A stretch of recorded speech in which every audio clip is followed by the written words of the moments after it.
Je suis Blandine Chamou, je suis camerounaise, j'ai 47 ans.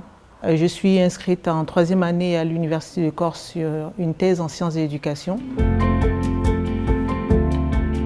Le sujet de la thèse, c'est la ville éducatrice à l'épreuve de l'éducation à l'écocivisme, la gestion des déchets comme repère et indice. Ma thèse est encadrée à l'Université de Corse par M. Brunet Garnier et à l'Université d'Aix-Marseille par Mme Angela Barth. Les partenaires sont le CPIE d'Ajaccio, la collectivité de Corse, la CAPA, la communauté d'agglomération du pays ajaccien. Nous avons également le bailleur social Erilia. Nous avons le Conseil citoyen des Salines, il ne faut pas l'oublier, et enfin l'ADEME, qui est l'Agence de la transition écologique. Nous partons du principe suivant lequel la ville, comme tous les lieux, est source d'apprentissage pour ses habitants.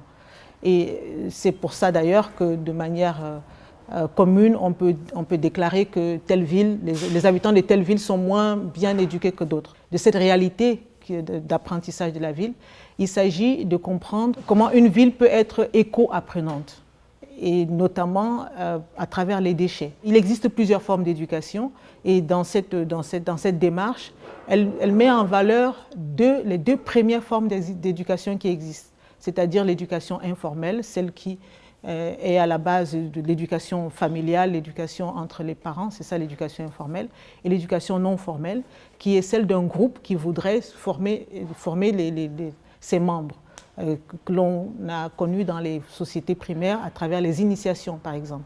Donc, la gestion des déchets étant principalement informelle et non formelle, en regardant les déchets, la gestion des déchets dans une ville, qui est un élément écologique par excellence visible, on peut comprendre, on peut savoir si la ville, globalement, si tous les habitants de la ville ont une éducation écologique. La thèse essaye donc de comprendre comment ça se passe et de voir quels sont les leviers qui pourraient permettre d'améliorer cette situation. Cette recherche est tout d'abord itinérante, comme toutes les recherches en sciences humaines généralement. L'auteur y met de sa personne, de son vécu, de son expérience, et elle est itinérante, et le sujet m'intéressant depuis plus de 20 ans déjà. J'ai fait une première publication c'était en anglais d'ailleurs, paru dans une revue bulgare, sur l'handicapant oubli des travailleurs des déchets dans la démarche d'éducation à la gestion des déchets. La valorisation la plus importante, j'aimerais l'associer à un proverbe qui dit si vous trouvez que l'éducation est trop chère, essayez l'ignorance, pour dire que cette incompétence des populations, évaluer le coût de l'incompétence des populations à la gestion des déchets, pourrait permettre de se rendre compte à quoi ces résultats pourraient servir. L'objectif final est de donner aux partenaires, notamment la CAPA et l'ADEME, des clés de lecture pour comprendre ce qui se passe dans la société par rapport à la gestion des déchets.